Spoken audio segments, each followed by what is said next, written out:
பண்ற ஆத்தா? இவருதான் மானஸ்தன். வணக்கம். மண்ணைக்குள்ள மயிர் தான் மட்டும் மூலையில இருந்து பிரதேச போயிருக்கு மரியாதை.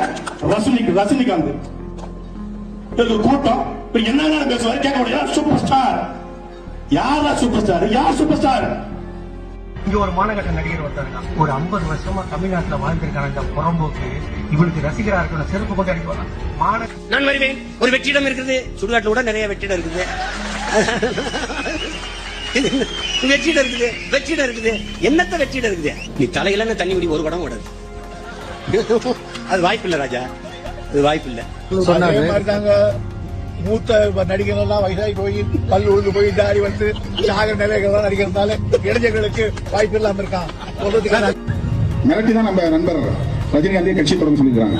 நம்ம நேரடியா நான் கட்சி தொடங்க முடியாது, நான் எங்க முகத்தை பார்த்தா வெறுப்பா வந்துடும், நீ கொஞ்ச நாள் நீ வந்து சூப்பர் ஸ்டாரா இருந்துக்கிற, நீ கட்சி தொடங்கினா கொஞ்சம் ஓட்டு. தமிழ்நாட்டில் எம்ஜிஆருக்கு அப்புறம் ஒரு பிரபலமான ஒரு தலைவரா ரஜினிகாந்த் அவர்கள் வரணும்னு நினைச்சார்.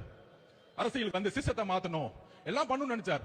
ஆனால் இதே திமுக குடும்பம் பல மிரட்டல்களை கொடுத்து அவரை அரசியல் கட்சி வர விடாம பாத்துக்கிட்டாங்க. இன்னைக்கு என்ன அவரு கடைசியில ரெட் ஜெயின் பிக்சர்லயே நடிக்க போயிட்டார்.